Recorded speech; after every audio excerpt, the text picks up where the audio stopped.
let's go ahead, and what I'm going to be doing, and this is what you're going to be seeing every week. What we have done is we're following a plan. We're following a you might say a trajectory, moving from last week where we introduced the entire rubric of this historical critique. And one of the things and one of the problems we're having, and I'll introduce it again in this talk today, one of the big problems we're having, those of us who are working with Muslims, is that whenever we get into a discussion with Muslims, whenever we get into a debate or any type of panel interaction, almost invariably, in fact, I would say almost entirely, the material that we're getting from Islam is coming from the much later 9th and 10th century traditions. And the Islamic traditions are really all that they have. It's the only narrative they're familiar with. It's the only narrative any of us have had because it's the only one that's taught. And because of that, much of what we're coming up with now, much of the new research that we're going into, especially concerning how Islam began, concerning also how the Quran was written or who wrote it or when it was written, and also concerning how Islam really formed into the religion we now know today, the religion that has all these rules and regulations, all these, what we know as Sharia law, all these, this entire package known as Islam. When we look at the 7th century over here, when we look at the very beginning, when we look at the century that this was all supposedly happening or emerging, we don't see any antecedents for it. We don't see anything there that we can hang on. And that's why it's been a real tussle for those of us in the historical critique, because we're talking on about two different narratives, two different time periods, and there's an awful lot of contradiction between the two. So what we are doing, and this is why we're doing these 5 lectures, these 5 lectures all take a different category in that historical critique. And we're asking not what happens in the 9th and 10th century, we want to know what's going on in the 7th century, when it all began, when it all emerged. Well, the more we start going back to the evidence that's on the ground, and everything we're doing is following the evidence that's on the ground. We don't want to look and see what someone's theories are or what someone surmises or what someone believes happened from the 9th and 10th century redacted to the 7th century. We want to know what's actually happening in the 7th century. We want to know what's going on and when these events are happening. Who is this guy named Muhammad? What did he do? What did he say? Did he actually live there? Did he live that far south? Is there another Muhammad? Could we find some possibly this name in other sources? Are there other references to Muhammad? And is he the same Muhammad that's in the traditions? What about Mecca? Did that city exist? Was it there? Can we look for it? Can we see references to it? Is it on a map? These are the questions that we should be asking, but we're not, because we're so clear that everything we're looking at is this 9th and 10th century narrative. And that's what we've done now with the Qiblas last week. Today, then, we're going to move into a whole different area. Today, we're going to do the same thing, but I'm not going to change my paradigm. I'm going to keep the same paradigm. I'm still going to go back and say, what do we know about the 7th century? Please don't confuse me with the 9th and 10th century. I don't care dilly swat about the 9th and 10th century. I leave it over here. I don't want it anymore. It's much, much too late. And we'll show that now. In fact, I'll go right into my talk, and let's do that. So let me share my screen with you, and let's get right into it. And let's start with the first slide. Coins tell a story. Let's look at this, known as the classical Islamic account. And why should we disagree with it? Why should we ever doubt it? There's no reason to doubt this account. Well, I want to put this on a timeline to help you out to see why there's a problem with this. So let's look at this timeline here. And what you see, first of all, is that Muhammad dies in 632. Okay, that's we'll go with that. I'm not going to dispute that right now. But then we know about his biography. So everything we know about his life, what happened, is first written by this guy here, Ibn Ishaq, 765. But it's Ibn Ishaq who actually takes what Ibn Ishaq says, and he throws out much of it and only retains that which he likes. So really, it's not Ibn Ishaq that we go to. We don't go to really Ibn Ishaq, we go to Ibn Hisham. So let's get rid of Ibn Ishaq. After him, the other one that writes a biography is known as Al-Waqidi, and he dies in 835. Then we have another genre called the Hadith. These are the sayings of the Prophet. These are much more prolific. These are much more in-depth. And the first to write one of those down is Al-Bukhari. He's given 600,000 of these akhbar, these sayings of the Prophet, and he's given the responsibility between 850 and 870, the last 20 years of his life, to decide which were authentic and which were not authentic, and he was to whittle them down and throw out that which he didn't like and retain that which he did, which he did. He threw out 98% of it and destroyed 98% of it and only left 2%, which made roughly about 7,397. So from the 600,000, he reduced it to 7,397 sayings. How did he know whether or not Muhammad said these things? Look at his date, 870. Muhammad died in 632. You're talking about 240 years later. Bukhari, from Bukhara, that is not in Arabia. That is up north of Iran. So he was hundreds of miles away and hundreds of years later, yet he seemed to know what Muhammad said and what he didn't. Obviously, there's an agenda here, but he's not the only one. After him comes Sahih Muslim, he dies in 875. After him comes At-Tirmidhi, he dies in 884. Then comes Ibn Majah, he dies in 887. Ibn Abu Dawud dies in 899, and then An-Nasai, and they're the 6 of the major compilations of the Hadith. These are what they know as the 6 canonical compilations of the Hadith: Bukhari, Muslim, Tirmidhi, Majah, Dawud, Nisa. So those are 2 of the 4 genre of what we know as Islamic tradition. But there is a third and a fourth. The third and the fourth are known as the tafsir and the tahqiq. The tafsir would be the commentaries on the Quran, and the tahqiq would be the histories of all mankind. And they are first written down by this man here, Al-Tabari. He is the first one to write the tafsir. There is not a tafsir before him, and he's the first one to write down the tahqiq. Look when he died. So he died in 923. Which means all of the traditions, the Sirah, the Hadith, the Tafsir, and the Tahqiq, are over 200 years after Muhammad. And that's the problem. And that's what people aren't talking about. And that's what we need to bring into our discussion. You need to show your Muslim friends this timeline. You need to show that everything they're dependent on as to what Muhammad did, what Muhammad said, how the Quran was put together, how you can understand the Quran, and all the histories of mankind, everything they know about the emergence of Islam, about everything that's happening in the world up to Islam, about what happened in that 22-year period between 610 and 632, everything they know about everything they trust and everything they believe in is written 200 to 300 years too late. 200 to 300 years too late. Today, I would tell, not go to what the writers are writing. Don't go to the libraries. Stay out of the libraries and go to that area and do what Dan Gibson did. Go right to where these people lived in the 7th century and investigate what you're going to find. Follow the evidence, follow the trail, and see where that trail takes you. And what you're going to find that there are coins there. There are coins that existed at that time period. Why haven't we looked at the coins before? Why haven't we looked at the coins before? Now, what I'm going to introduce you from here on now, from here on for the rest of this talk, is going to look at those coins. We want to look at those coins. This is the part where we introduce the brand new material. And some of you may have had a chance to go up on my Fander Film site, where I went through since January. I have been going through and unpacking it, but it's been a real ride. Mainly because I didn't know about the coins. And the reason why we even have the coins is because of what happened back in December of last year. I was in London, and I was asked by my colleague, Hatun Tash, if I would accompany her to the British Museum. A new gallery had just been opened last year, and she wanted me to look at some of the artifacts that they were claiming were the first of their kind. And we came across these coins that they had on display.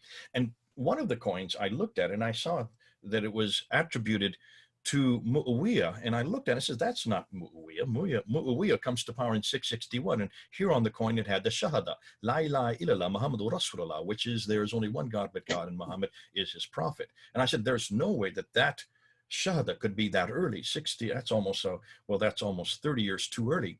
So I went back and I said to Hatu, let me look this up and let me go back and see what the numismatists say, the numismatics. And so we went back and we came back and I looked at different articles, and I just want to share some of the articles with you here. Okay, these are the ones that I have come across. Here is one that is from 1994, written by Michael Bates. And Michael Bates is probably the most scholarly person on the coins. And so he's one that I would highly recommend. He's a little out of date though, because he is writing in the 1900s, the last century. And as you can see, coins are moving straight along. the book that I've used most for this lecture is Volker Popp. Volker Popp, who writes in this book called Early Islam. Now, he has done a major job of actually unpacking it. That he is controversial. There are some people that don't agree with him. Another one that I have really used and have been very helpful is Andrew Audie and Wolfgang Schultz. And they wrote this in 2013, and they actually gave this presentation in 2013. So it's about 7 years old. In 2014, Luke Treadwell, he's written a number of articles. This is the one that I like the best, Symbolism and Meaning in the Early Islamic Copper Coinage of Greater Syria.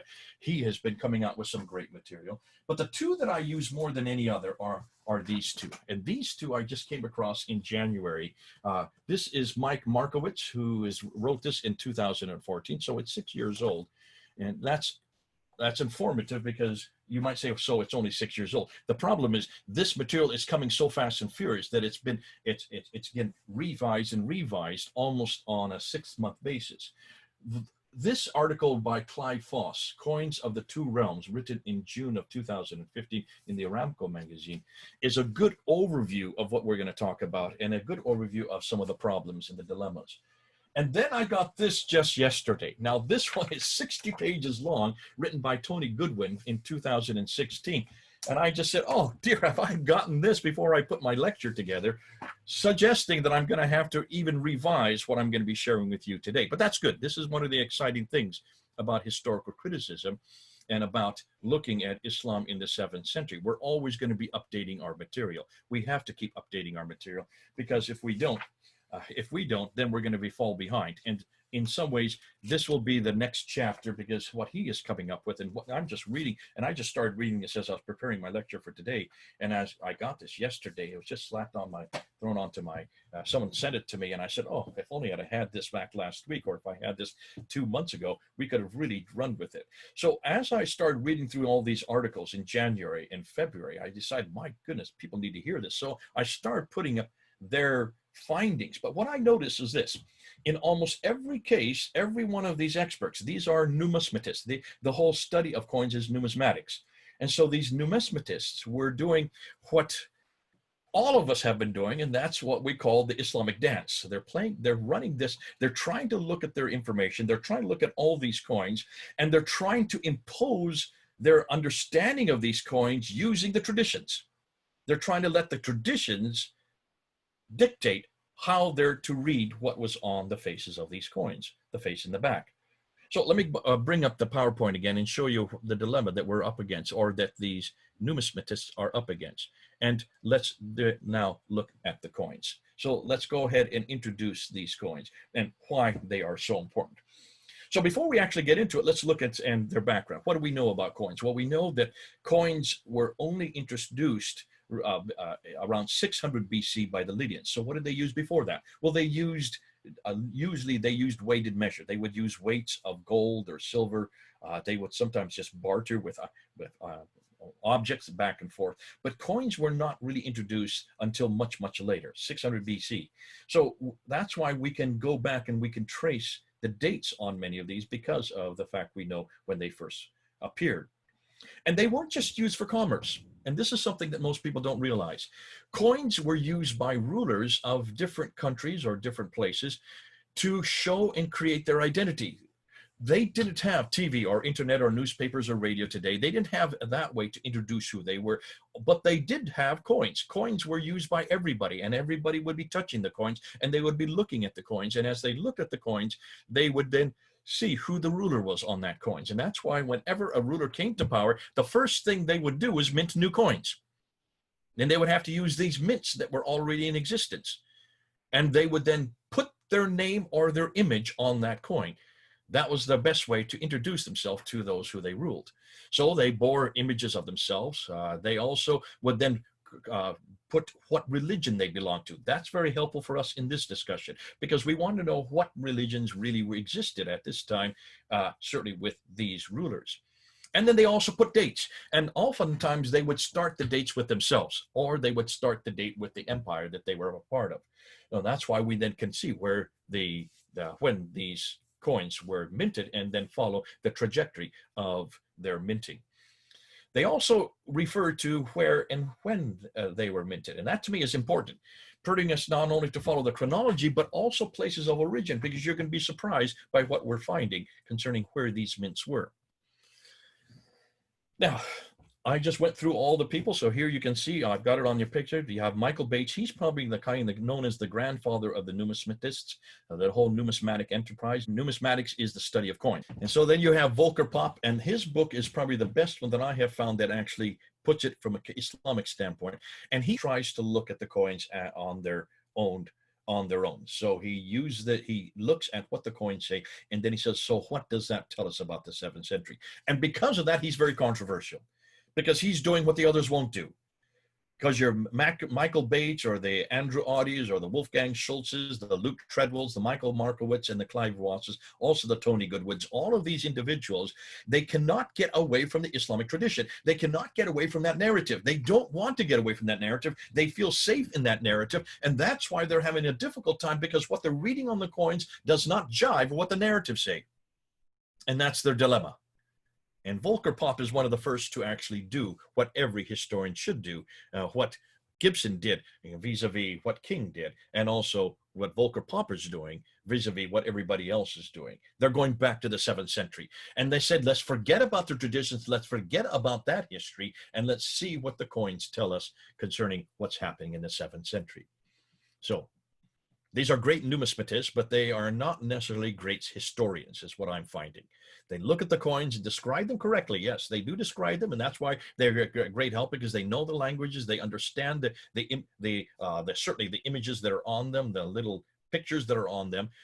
But then they try to explain what they're finding in the 9th and 10th century, and that's where they're getting into problems. But then they have no choice, because they don't know where else to go to. They've not heard any other narrative, because there is no other narrative, unfortunately. So that's why I think we need to dispense with the Islamic traditions, as I said at the very beginning of this talk, as I said last week, as I'll continue to say even next week, and we need to go back to the 7th century. Isn't that the task of the historian? If that is our task, should it also not be the task of the numismatists? Shouldn't they also be doing the same thing? Because in a sense, they are historians. That's what they're doing. When you're looking at those coins and you're trying to decipher them and you're translating the text, you then have to put it in a historical context. And that's what they should be doing. And I'm a numismatist, I know, is speaking about old coins. That's their oeuvre, that's their job, that's their remit. So part of the remit is then to understand what those coins are telling us. And they lament, and this is the first thing they all say, that they cannot find coins from the Hijaz. So what are we talking about? What's the Hijaz? Well, the Hijaz is that central part of Arabia that includes both Mecca and Medina. The central part of Arabia, known as the Hijaz, where supposedly Muhammad came from, where Uthman came from, where all the Qurayshi dialect came from. This is known as that central part of Arabia, where Islam supposedly began, where Adam and Eve supposedly lived, where also Abraham actually lived. If you look at the traditions, if you look at the Quran, look at chapter 7, verse 24 in the Quran, Adam and Eve were sent down to Mecca. If you look at chapter 21, verse 51 to 71 in the Quran, Abraham was there in the Kaaba. He was living in Mecca. I had no idea until I read the Quran that he was that far south. So all of history begins and ends with Mecca and Medina, Hijaz. Yet there seems to be no coins there. If it's such an important place, why are there no coins from that area? Take a look at the map. Note where the mints are. The mints are where the coins are made. It's called a mint. In English. So look on the left, notice that all the mints, those that are circled there, the ones that have circles around them, those mints are north of Israel. They're up in Syria, in Lebanon, but mostly in Syria. That's almost 1,000 miles too far north. So can you see the mints where these coins are made do not come from the place where the empire exists, at least not what the traditions tell us. The traditions tell us the empire is down in Mecca and Medina. The traditions tell us that everything was happening there in the central part of Arabia, but that's not where the coins are being made. They're made much further north. The other ones on the right are made in Iran. Look at those names. Bishapur, Darabjir, Susa, Dasht, Arajan, Shiraz, Kavatkura. This is Iran today. This is much too far north and much too far east. So you have your Western coins and you have your Eastern coins. Remember that. That's going to come important. So you have your Western mints and you have your Eastern mints. And the Western mints, actually, the Western mints do have a completely different set of coins. and they have a huge amount of Byzantine influence on them. In fact, they are very much influenced by Byzantines, and that's why you're going to see a different category of coins from the West than what you have in the East. The Eastern ones are more Sasanian, so they would have a Zoroastrian influence. And you're going to see that in the coins, even in the coins when there is no longer any Sasanian Empire. Okay, hold that, because that is important. So what then should we do? Well, since the Islamic traditions assume that there is a well-established Muslim empire by the time Muhammad's demise, since they also assume that during the reign of the rightly guided caliphs, that's the time of Muhammad, Abu Bakr, Umar, Uthman, and Ali. So basically that's from 624 to 661, that 40-year period. That's the rightly guided caliphs. That empire expanded from Tripoli in the west to Afghanistan in the east. So under that rightly guided caliph empire, from the top to time to 661, all the swath of land from Tripoli in the west to Afghanistan in the east was under their control. There should be some evidence in that vast swath of lands for this empire. There should be at least coins which were minted by the caliphs. People under their authority needed coins to do commerce, and the caliphs also needed to announce their authority. So let's then look at the coins in the 7th century and see what we find, because they do tell a story, and it's not necessarily the right story, and it's not the story we've been told, and it's not the story Muslims want to hear. But then that's why we're here. So let's start with the coins from the Byzantine North, the drachma, the pre-60. This is the first one of the coins, and when you look at the coin, you will see this is a Byzantine coin. So therefore, it is made out of gold. If you look, they ruled Turkey, Syria, Palestine, and Egypt. And that's where these coins were used. So that whole part of the northern area was part of their jurisdiction. The obverse means the front side of the coin. If you look on it, you will see it's the emperor. It's actually Justinian. And then on the, he's holding an orb. And look what's on the orb. It's a cross. Then he has his two sons behind him.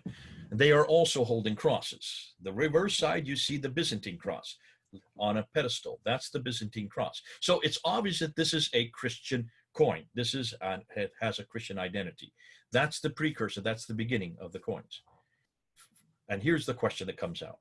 From 624 to 660, the Byzantines have now destroyed the Sassanids. That starts at the battle in 622, where Heraclius destroys the Sassanians, and then he helps the Lakhmids and the Ghassanids, and they now take over. So now the Arabs have their identity, and this is the beginning of the Arab identity.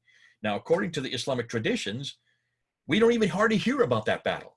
That's not important in the Islamic traditions, but then the Islamic traditions are written in the 9th and 10th century. What we do hear is that Muhammad comes to power in Medina after 622. And then by 624 then, the Islamic State is introduced, and that's where you have the Treaty of Medina. That's where he then confronts the Jews, and that's why he then whittles down the Jews, and then by 627, he gets rid of all the Jews and takes over complete control of Medina. That's what the traditions tell us. You have the Battle of Badr in 624, you have the Battle of Uhud in 625, and then you have the Battle of the Trenches in 627. By that time, there are no more any Jews, and the Ansar, which are the native Arabs, they then come under his jurisdiction. He then introduces the Constitution of Medina, and he takes over then complete control. That's 624. If that is so, then what happens next? Well, then he starts moving out, and you can see, if you look at the Maghazi documents, if you look at the Sirah of Ibn Hisham, and the Sirah especially of al-Waqidi, you will see that he starts conquering all these neighboring areas, and he moves out and completely conquers them. You have 29 that he actually participates, and 33 that he actually plants. So he expands his kingdom enormously. By the time he dies in 632 and Abu Bakr and Umar come into power, from 632 up until 644, from 632 about 644, that time period is where you have the great expansion. And they start moving out right across North Africa, and they move up way up to the north, up into Syria and to Jordan, and they take over parts of Iraq, and they're starting to move west from Tripoli in the west all the way to Afghanistan in the east. All of that land is under their control. Now that they're under control, what is the first thing they should be doing? They should be minting coins with their pictures on it, with their image on it. They should be introducing themselves. We can't find anything. We can't even find any inscriptions. There is no reference to any of these caliphs. They're not on any building. They're not on any book. They're not in any document. They're not on any inscription, no rock inscriptions, and they're not on any coins. Nothing about Muhammad, Abu Bakr, Umar, Uthman, or Ali. They don't exist anywhere. And this is why Muslims who say we're arguing from silence We're now saying, no, we're not arguing from science because now we have the coins. The coins are not silent. They are evident. They exist. They don't disintegrate. They don't deteriorate. That's the brilliant thing about coins. They're as pristine today as the day they were minted, 1400 years ago. And they do not have any reference to any of these caliphs. Yet these caliphs were coming into power. They should have been minting these coins. The mints already existed. Those mints were already there. They were there all over Iran. They were there all over Syria. Far, far north, true, because that's where the civilizations was taking place. So why didn't they mint their own coins and introduce themselves? Was this due to negligence? Were they not sophisticated enough? Listen, they didn't have to even create the mints. The mints were there waiting for them. The people who ran the mints already were there, were under their jurisdiction. Like everything else, there simply are no extant records from that time at all, including coins. The Muslims claims they were. And that's why the Muslims keep on saying, well, we do have the Quran at the time. Even the Quran, we're going to destroy that one next week and the week after. So hold on to that. I don't want to get into that right now. And this fact in and of itself is curious if the Islamic traditions are correct. So let's look at a map there, just so you understand what I'm saying. Take a look at the brownish area down and south. That's the area that existed up until the time of Muhammad. So when Muhammad died, that was the area that Islam controlled, and a little bit over there in Oman. Now they controlled all that swath of land. So you might say almost all of what is today Saudi Arabia would have been under their control. By the time he died, up until the time of the end of the right-deal guided caliph, you had all the orange area. So look at the orange area, territory added by the four caliphs, 632 to 661. So it goes from Tripoli in the west all the way to Herat, Afghanistan in the east. That's a huge swath of land. And that includes Iraq, that includes Iran, that includes Syria, that includes Egypt, and that includes what is today Libya. Okay, so you can see that's an enormous amount of land. All of Arabia and all of those countries were under their control. So if that is the case, where are the coins to support this? Where are the coins that support these different caliphs? Abu Bakr, Umar, Uthman, and Ali. Why don't they have anything in their names? What coins do we have? Well, in about 640 to 660, you get these coins. I'm just going to show you two from each area. There are many, many more that I could show. But take a look. Look at the front part of this coin. This is what we know as a Byzantine proxy state. So these are the coins in the West. And in the West, the coins that were minted there are copper coins and golden soliduses. So they're either made out of gold or copper. In the East, in the Iranian mints, they mint mostly silver coins. They had some copper, but most of their coins are silver. So in the Western Hemisphere, which had much more influence from Byzantine era, you have both copper and gold. And these new leaders do mint their own coins, and they put their images on them, but there's no reference to any of these Muslim names on these coins. What's interesting, they have a cross. Look at this coin here on the left. Look where the two red squares are. Notice on his staff, he has his scepter, he has a cross, and he also has a cross on his head. Could be, we don't know. It could be this is Constance II. We don't know. So they're giving allegiance to the Byzantines. So these proxy states are not Muslims. There's nothing about Islam in them. There's nothing about anything to do with Muhammad or anything to do with Abu Bakr or Uthman or Ali. These should be the times when Uthman and Ali and Abu Bakr should have their names on these coins. Nowhere on any of the coins do you find any of these caliphs. On the back side, there's the letter M, which is the Greek number for the denomination of the 40 Numi. So Arabic was not even used. This is still Greek, and there's a cross above the M, proving that these are Christians who were living at this time in that area. So nothing there has to do with Islam. These were categorically Christians. Then we have other coins. And these are interesting, but there's very few of these, and they're much more crudely made, which seems to suggest they're made by independent rulers, small independent rulers.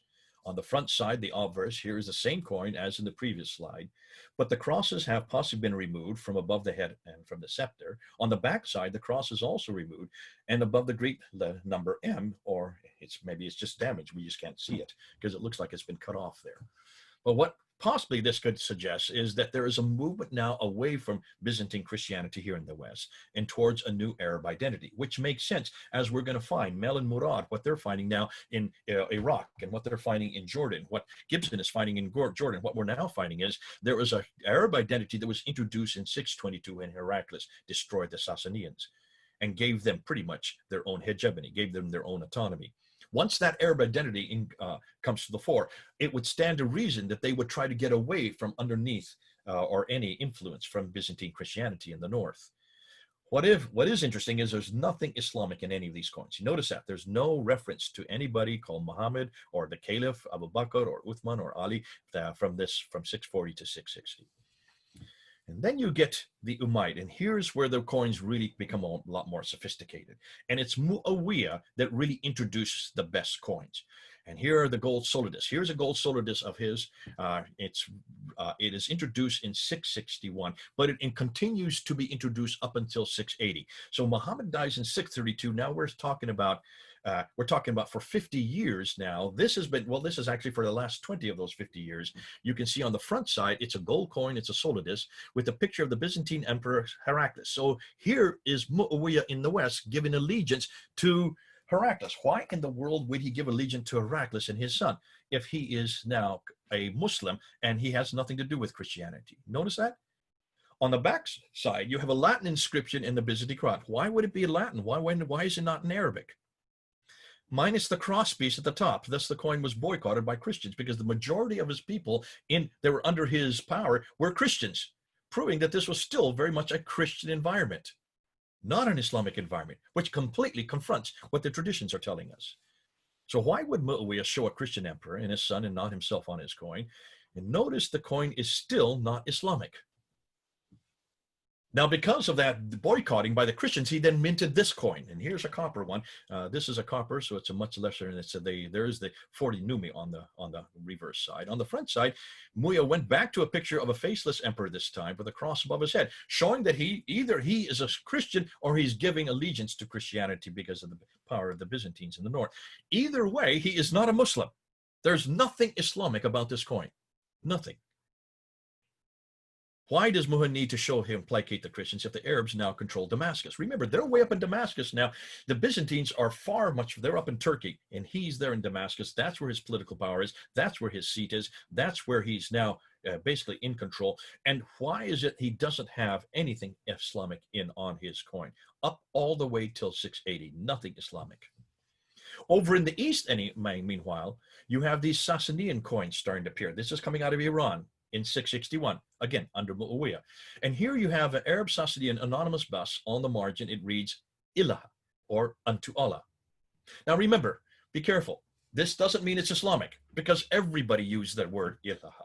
Ilaha is the Nabatean name for God. All the Arabs then incorporated that name. Arabic, which was now coming into its own, was beginning to take on its roots. It now had no other name but Allah. It was a Nabatean God. It is not an Islamic God. And then on the right, take a look on the back side, and this is what gives it away. Look at the Arab Sassanid fire altar with attendants with the mint name Daragir, which is in modern-day Iran. What? If these were Muslims, what were they doing putting a Zoroastrian fire altar on the backside? So in the east, they were still Zoroastrians. In the west, they were Christians. They were not Muslim. Allah's name now appears on the Umayyad coins. This is not surprising, as this name would have been borrowed from the earlier Nabatean name for God, Ilaha. All Arabs use the name Allah. Both the Christians and the Zoroastrians would call their God Allah, because that's the Arabic name for God, which is now coming through that Arab identity that started to appear in 622. This is Muawiyah's coin here, and on the front side, in 663, introduces this coin, written in the Middle Persian, Muawiyah, Amir, Urishnikan. That means Muawiyah, commander of the faithful. In the margin, there is the Bismillah, in the name of God. On the reverse side is a typical Arab Sasanian fire altar with attendants in the mint name Darabgir, once again, there in Iran. So it shows where it comes from. You can see his image, and there you can see the name, in the name of God. Again, Allah, that is the Arabic name for God. Now, instead of writing simply unto Allah, Mu'in then adds in the name of Allah. You might notice also the moon and stars are there emphasized. Now, people have come back to me and they said, oh, that proves that that's Islamic because the moon and stars. No, it is not. The moon and stars is a Sasanian symbol. It existed since the 2nd century BC. It was to show royalty, and that's why it has always been, as a Sasanian symbol, a Persian symbol. This is not an Islamic symbol. In fact, the Islamics only incorporated under the Ottoman Empire this moon and star. That was only incorporated in the 1300s, in the 14th century. already much too late. So don't get confused by that. That is not Islamic, even though some Muslims have tried, I'm sorry, some people have tried to point that out to me. Then you have this coin that was coined in 667 by Mu'awiyah again. Remember, he's the first of the Umayyad Caliphates. He is part of the Sufyani family. On the front side, you have Bismillah Allah Malik. So in the name of God, the king, referring to himself. So he is now coming in the name of God. On the reverse side, a typical Arab Sasanian fire altar in attendance, and the mint again, this time in Bishapur in modern Iran. So that's just west of the Ragbir that we saw. So these are still mints far north, not in the south. They are not anywhere where this should be. These mints should be down in the Hijaz. They're way up in Iran or they're way up in Syria. The sequence starts with unto Allah, then Muawiyah adds in the name of Allah, and here he adds the king. Yet there is still no reference to Muhammad's name or anything Islamic about this coin. And this is now 667. It's not till we get to this coin. And this is the coin that finally introduces something Islamic. And look at the date, 692. Now, this is something that both Bates, Walker, Miles, Foss, and Islamic Awareness, they all agree on this. Everybody's agreed on this point. Even Islamic Awareness has agreed on this point, that this is the first Islamic coin. This is the first coin that you could probably suggest is Islamic. On the front side, Abd al-Malik, who comes to power in 685 and rules up until 705, he pays homage to Justinian II, who is ruled from 669 to 711. So he's still paying homage to the Byzantines using this gold coin, and they go to war because of this. Because what does he do? He takes off the crosses. There are no crosses. So he's taking off the cross. This is like the coin that we saw earlier of Justinian II. It's a mockery against Justinian. He's mocking Justinian, the Byzantine emperor, and he puts their image with his two sons on either side, but he takes off the crosses from the orbs and he takes off the cross from his head. And on the back side, he puts a globe there, replacing the Byzantine cross, and inscribed on it is Bismillah illallah Muhammadur Rasulullah. In the name of God, there is no God but God alone. Muhammad is the messenger of God. There is the Shahada. This is the first time we see the Shahada introduced on any coin. So this coin is the first to introduce Muhammad. It is definitely Islamic, but is it really the first to do so? And this is something that people are disputing me with, and I have to therefore look at these other ones. Here you have Clive Foss and also Islamic Awareness. They put together and they're saying, no, there are earlier coins that have the Shahada on it. And they're looking at this coin from 685 under the authority of Abd al-Malik. So it's still under Abd al-Malik's control. It's still in one of his coins. And over in the East, these are Eastern coins. So these are the ones that are minted in Iran. And it says Muhammad Rasulullah, Muhammad is the messenger of God in the top photo. In the bottom photo, you have Islamic Awareness also points out that it has the Bismillah, the Muhammad is the messenger, and then of course in green and that you see on the left side. So these predate the Shahada coin from 692 by 7 years. So could it be that this is where Muhammad is introduced to the world? Well, I would suggest the fact that these are from the east, from what is today Iran, what was then the Abbasid or the Persian area, not the Abbasid yet, but the Persian area, that's why these were minted at that time, because they're far away from the Byzantines. This is all far, hundreds of miles away in the east, and that's why Abd al-Malik, because it is under Abd al-Malik that these would have been minted. He's trying it out to see what would happen once he introduces it. And it's then in 692 that he then introduces it on the gold solar disc from the Syrian mints. That would therefore suggest that he was now confronting the Byzantines head on. The Numisda site and the Numisbid site, two big sites that sell coins, dispute actually what Islamic Awareness and Foss are saying. They say no, that these coins are dated to 695 and 692. So you have a dispute even amongst the numismatists as to what the dates are for these silver coins. If that is the case, then they post-date both Foss and Islamic Awareness by 7 to 10 years. The significance is that Abd al-Malik, who introduces Muhammad sometime between 685 and 692. That's what's important. It is he that introduces these coins. Whether or not he introduces them in the East in silver and then in the West in gold is up to a query. But the point is, when he introduces the 692 coin in gold, that causes a huge reaction by the Byzantines. And they go to war with him. They go to war with him. And as a result, he then introduces this in 693. Because they go to war with him, because they're so upset with what he has done, he basically just thumbs his nose at them and introduces this coin In 693, a year later, on the front side, you see Abdul Malik's image with a text reading, "The servant of God, Abdul Malik, commander of the believers." On the back side, you see a staff with the globe, again, mocking the Byzantine globe.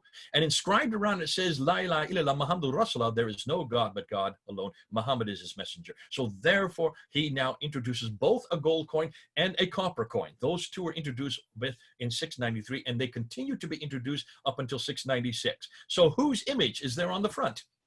That is Abdul Malik's image. He puts his own image with a sword. This is a statement of war. Whenever you have the sword clasping the handle, that is a statement of war. He's basically mocking the Byzantines. He says, now we are the new men in town. Now we are the new people in town. And what does he do in the same time period? He then builds the Dome of the Rock in Jerusalem. Remember last week, we talked about this. He builds the Dome of the Rock in Jerusalem, the largest structure of its day. It's not facing Mecca, it's facing Petra. It sits on the hill looking down over the Church of the Sepulchre, which is the sanctuary for the Byzantine Christianity. So he's saying he's doing a one-upmanship on the Byzantine Christianity, and then he introduces on the inner ambulatories, those two inner ambulatories, those you can look at the inscriptions, they are all attacking Jesus Christ. You have Surah 4, Ayah 171 there. You have Surah 112 that attacks his divinity, attacks the Trinity, attacks his sonship, and attacks his begetting. Those four areas, they're all attacking Jesus Christ. So he not only introduces it on the Dome of the Rock, he introduces this confrontation of Byzantine Christianity right there on his coin so that everybody can read it, so everybody can get a hold of it. He now is categorically attacking the Byzantines. And what he is doing, he's putting his own image on it. These gold and copper coins replace the earlier ones. Now only Abdul Malik is pictured as a servant of God and commander of the believers. Note, an image is still included, yet we thought that you cannot have images on coins. Obviously, at this late date in 693, images were fine. So this is something that is not something that was introduced by Muhammad, or as Islamic traditions claim, was introduced in 632. It's still being used in 693, 60 years later, proving again that the Islamic traditions are incorrect. But then we need to get to this coin, because this is the mother lode. This is the one that really hits it, and this is the one which everybody now uses today. This is the coin that is still being used today, and it was introduced in 696 by Abdul Malik. On the front side, it says, "La ilaha illallah Muhammadur Sharika. There is no God but God alone. He has no associates." Who's that attacking? Who is the one that's associate of God in chapter 5, verse 72? That's attacking the person of Jesus Christ. God cannot have an associate. He has no partners. Associate, sharikala is the word in Arabic. On the margin of the front side, it has Muhammad is the messenger of God whom he sent with guidance and the religion of truth. So it's now saying we are the religion of truth, that he might make it prevail over all religion. So now he's saying we are the best, we are the greatest, we're going to prevail over everybody else, even if the associators are right. Who are the associators? They are the Christians, because they have associated another with God in the Trinity in the person of Jesus Christ. So it's saying that we are now the new men in the block. We are now the new religion. We are going to basically prevail over all religions. On the reverse side, you have God the One. There is the statement of Tawheed, God the Eternal. He did not beget and he was not begotten. That's attacking John 3:16. That's attacking the Bible. That's attacking the person of Jesus Christ, the begotten Son of God. On the reverse margin, in the name of God, in the year it was minted. So here the significance. This coin not only introduces Muhammad, but it attacks Jesus' divinity, it attacks John 3:16, and it supports Islam's superiority. And the images no longer exist. From 696, no more images are permitted. So this idea of iconoclasm was not introduced till the time of Abdul Malik, and not introduced till a good 10 years into his reign. He started in 685. Here he is in 696. He finally then takes off his own image and he introduced that which now is part of the Quran. Those references are now in the Quran. But these predate the Quran. Isn't it interesting? Because the Shahada that you see here is not like the Shahada in the Quran. He has no Sharikala. There is no Sharikala in the Quranic text. That is only introduced on the coins, and it's introduced on the Dome of the Rock. In 697, then, he introduces the same coins in the east, on the silver. Remember, in what is today Iran. On the front side, there is no God but God alone, like the one in the gold coin. He has no associates. That's attacking Christianity. There on the margin, it's Muhammad is the messenger of God, whom he has sent with guidance and the religion of truth, that he might make it prevail over all religion, even if the associators or even if they get angry. So we don't really care about you Christians. Even if you do get angry, we're going to keep to this context. On the reverse side, it's God the one, God the eternal. He did not beget and he was not begotten, and there is none like unto him. Reverse, in the name of God, in the year is written. So this coin also, like the gold solar disc that was introduced in the western part of his empire, now in the eastern part of his empire, he introduces Muhammad and attacks Jesus' divinity, John 3:16, Allah's uniqueness, and in Islam's superiority. Why a year later? Because he first had to come out with this broadhead right there in the western part, because that's where Byzantine Christianity was at its greatest. And then he confronts it and introduces it. And from this time on, from 697, both the gold solar disc and the silver coins only have script, no longer any images. So what are my conclusions? Well, prior to 660 AD, all early coins show a clear Christian identity on both sides of the coin. And then from 624 to 660, early Islamic coins just simply do not exist. Why? Since they control so much land. This is curious. There should be an enormous amount of coins that give us names for Abu Bakr and Umar, Uthman and Ali. We just don't see them. From 640 to 660, some Arab proxy states seem to be Christian, and others seem to want no religious symbols.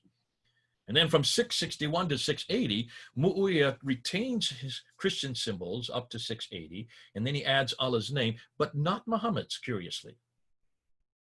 And then in 692, Abdul Malik introduces Muhammad. This is where it really comes in, from 692. It could be 687. That's fine. I'll go with the 692 because this is the first one that goes internationally. This is the first one that really goes so the Byzantines see it. So this is the first Islamic coin, though the date is disputed. In 693 to 696, you see this is truly an Islamic coin, but images are still kept being used, in this case, the image of Abdul Malik himself. And it's in 696, so the end of the 7th century, Arab script, in the Arab script and only in the Arab script, introduces Muhammad again, attacks Jesus' divinity, attacks John 3:16 and his begottenness, and also shows Islam's superiority. So while Allah's name is introduced early, it's an Nabatean, Muhammad's is not. He's uniquely Islamic. Doesn't the numismatic evidence support the archaeological and documentary evidence? What am I saying here? Well, you're going to find this out in 2-3 weeks. In 3 weeks, we're going to go right into the other documentary evidence. We're going to look at the inscriptions, the rock inscriptions. We're going to show you what we now know about these supposed letters by Muhammad. We're going to debunk every one of them and show you that these letters do not exist from the 7th century. They are only introduced in the 14th and 15th century. We're going to look at also the maps. We're going to look at the timeline. We're going to show you what we now know about who Muhammad is. We have now found Muhammad, and he is not the Muhammad of the traditions. He is a Muhammad out of Iraq. His name is Muhammad. He did exist. He did live. He was a king, but he's not the guy that we see in the Islamic tradition. So that name does exist. We're also going to show you where Mecca, we now know where the original Mecca is. We've just found that out in the last 2 weeks. And we know where it exists, and it's way up north, up in Edessa. It's in Turkey. So Muhammad's in Iraq, Edessa, and the original Mecca is up in Turkey. And then we're going to show you, and we're going to put it all together by saying, what now can we say about what Islam did finally introduce? Because the Islam that we have today is not from the Umayyad period. It's not even from before that period.